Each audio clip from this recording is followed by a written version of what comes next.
ఏం తమ్ముళ్ళు హుషారుగా ఉన్నారా? చాలా జోరుగా ఉన్నారు. హుషారైతే నేను చూస్తున్నా మీలో.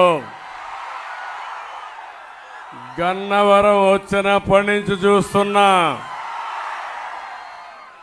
నేడు గన్నవరం గర్జించింది. ఇది గోదావరి గర్జన.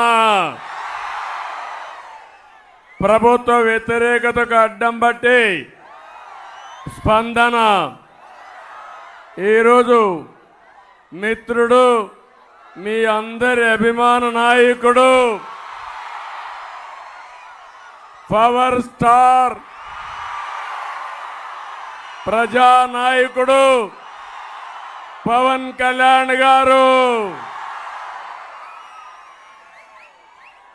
ఇంకో పక్క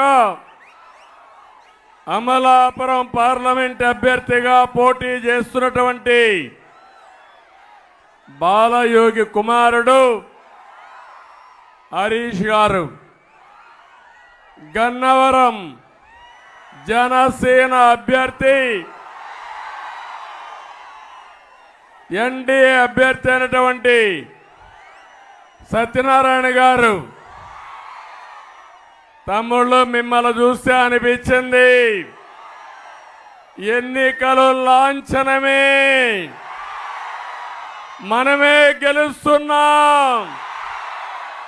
మన ఆడబిడ్డల స్పందన చూశాను. వీర వనితలైతే ఎప్పుడెప్పుడు పోలింగ్ వస్తుందా, గాజు గ్లాసుకు ఓటేసి, గట్టిగా ఓటేసి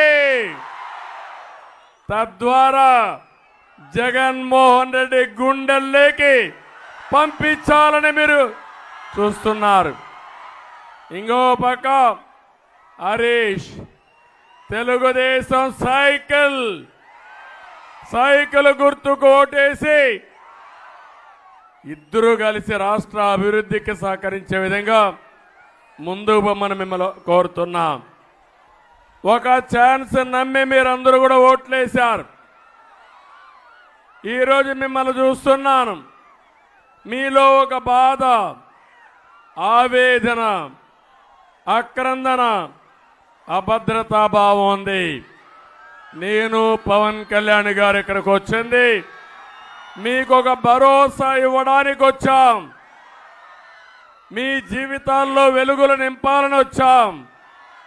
ఇది తప్పకుండా సాధిస్తామని చెప్పి నేను మీ అందరికీ విజ్ఞప్తి చేస్తున్నా. సిద్ధం అంటున్న వాళ్ళకి మర్చిపోలేని యుద్ధం ఇద్దామని మిత్రుడు పవన్ కళ్యాణ్ గారు చెప్పారు. దానికి మీరు సిద్ధమా తమ్ముళ్ళు, ఆడబిడ్డలను మిమ్మల్ని అడుగుతున్నా. ఈరోజే నాకు చిరకాల మిత్రుడు బాలయోగి గారు, కోనసీమకు వన్య తెచ్చిన వ్యక్తి బాలయోగి, అవునా కాదా అని మిమ్మల్ని అడుగుతున్నా. ఒక సాధారణ కుటుంబంలో పుట్టి అసాధారణ ప్రతిభతో దేశంలోనే స్పీకర్ పదవికి వన్య తెచ్చిన వ్యక్తి బాలయోగి. బాలయోగి చనిపోయారు కానీ ఆయన మీ గుండెల్లో శాశ్వతంగా ఉంటాడు. అది కోనసీమకు ఆయన చేసిన అభివృద్ధి. అది ఒకసారి మీరు ఆలోచిస్తే బాలయోగిని స్పీకర్గా చేసిన ఘనత కూడా తెలుగుదేశం పార్టీదని చెప్పి నేను మీకు తెలియజేస్తున్నా. ఈరోజే మహాత్మా జ్యోతిరావు పూలే జయంతి. ఈ నెలలో 3 మహానుభావులు పుట్టారు. మొన్నే అంబేద్కర్ గారి జయంతి జరుపుకున్నాం. మొన్నే జగజీవన్ రామ్ గారి జయంతి జరుపుకున్నాం. ఈరోజు జ్యోతిరావు గారి పూలే జయంతి జరుపుకుంటున్నాం. మళ్ళీ ఈ నెల 14వ తారీఖున అంబేద్కర్ గారి జయంతి జరుపుకోబోతున్నాం. ఈ ముగ్గురి నాయకుల సాక్షిగా ఇక్కడ హామీ ఇస్తున్నాం. బడుగు బలహీన వర్గాలకు న్యాయం చేసే బాధ్యత మాదని మీ అందరికీ హామీ ఇస్తున్నాను.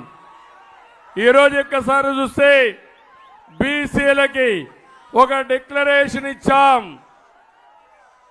ఈ డిక్లరేషన్లో బీసీల తలరాత మారుతుంది. 50 సంవత్సరాలకే పెన్షన్ ఇచ్చే బాధ్యత మేము తీసుకుంటామని మీకు హామీ ఇస్తున్నా. సప్లైన్ ద్వారా సంవత్సరానికి 30,000, 5 సంవత్సరాల్లో 1,50,000 ఖర్చు పెట్టి బీసీలను ఆర్థికంగా పైకి తీసుకొచ్చే బాధ్యత మాది. ఇదే కాదు, స్థానిక సంస్థల్లో మళ్ళీ 34% రిజర్వేషన్లు తీసుకొస్తాం. చట్టసభల్లో బీసీల రిజర్వేషన్ల కోసం పోరాడతాం, న్యాయం చేపిస్తాం, తీర్మానం చేస్తాం, కేంద్రంలో సాధించే వరకు పోరాడతాం. చట్టబద్ధంగా కుల గణన చేస్తాం. బీసీల రక్షణ కోసం ప్రత్యేకమైన చట్టం తీసుకొస్తాం. ఆదరణ కోసం 5,000 కోట్లు ఖర్చు పెడతాం. చంద్రన్న బీమా 10 లక్షల రూపాయలు చేసే బాధ్యత మాదని మీ అందరికీ తెలియజేస్తున్నా.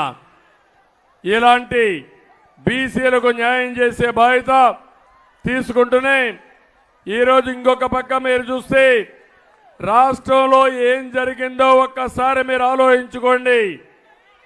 ఇది ఒక కీలక సమయం. 5 సంవత్సరాల నరకానికి, సంక్షోభానికి, సమస్యలకి, కష్టాలకి ఈరోజు చెక్ పెట్టే రోజు అని చెప్పి కూడా నేను మీకు తెలియజేస్తున్నా.